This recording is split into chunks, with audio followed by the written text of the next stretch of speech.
جیسے کہ میں نے بتایا کہ 5 نمازیں یہ تو فرض، اور فرض نماز وہ ہوتی ہے جس کو ہر حال میں ادا کرنا ہے۔ جب تک آدمی وہ فرض ادا نہیں کرے گا اس کے ذمے سے وہ ساقط نہیں، اور اگر وہ فرض کو چھوڑ دے تو اس سے پوچھ گچھ ہوگی، مواخذہ ہوگا۔ اور نماز کو مرد کے لیے یہی ترغیب دی گئی اور حکم دیا گیا ہے جماعت کے ساتھ نماز پڑھے، اس کا اہتمام کرے۔ اسی لیے قرآن کریم میں کہیں بھی جہاں بھی نماز کا ذکر آیا ہے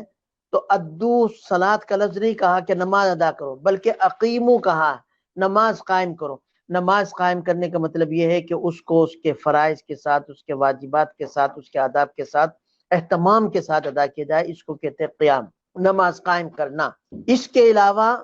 جتنی بھی نمازیں ہیں وہ نوافل ہیں۔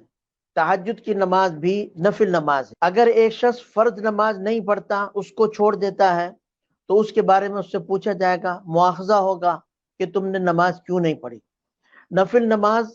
اگر وہ ادا کرے گا، جیسے یہ تہجد کی نماز ہی ہے، تو اگر تہجد کی نماز پڑھتا ہے تو اس کو ایک بہت بڑی فضیلت حاصل ہوگی۔ خود حضور اکرم صلی اللہ علیہ وسلم نے اس کو ہمیشہ اپنے معمول میں رکھا ہے، اسی لیے تہجد کی نماز کو علماء نے سنت موقدہ بھی قرار دیا ہے۔ لیکن اگر کسی سے تہجد کی نماز فوت ہو جائے، وہ ثواب سے، بہت بڑی فضیلت سے محروم ہوگا، لیکن شاید اس سے یہ مواخذہ نہ ہو کہ تم نے تہجد کی نماز کیوں نہیں پڑھی، اس لیے کہ وہ فرض نہیں ہے۔ تو اس لیے فرض نماز کی اہمیت اپنی جگہ پر ہے، تہجد کی نماز اپنی اہمیت رکھتی ہے۔ اگر کوئی شخص تہجد کی نماز تو پڑھتا ہے،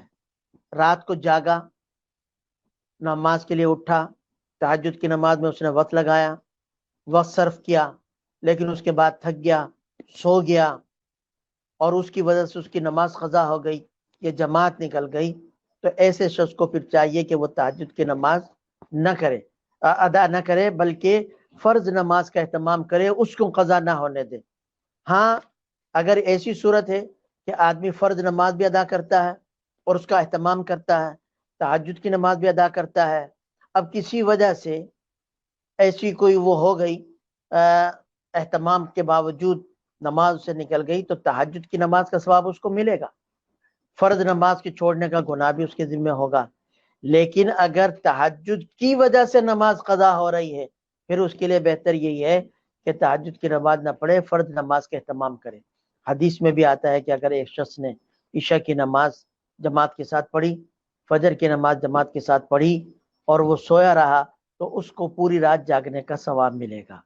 یہ مطلب نہیں ہے کہ تہجد کا اہتمام نہ کرے، اس کو تہجد کا اہتمام بھی کرنا چاہیے، لیکن اگر تہجد کی وجہ سے اس کی نماز قضا ہو رہی ہے تو پھر وہ فرض نماز کو زیادہ اہمیت دے، تہجد کو چھوڑ دے۔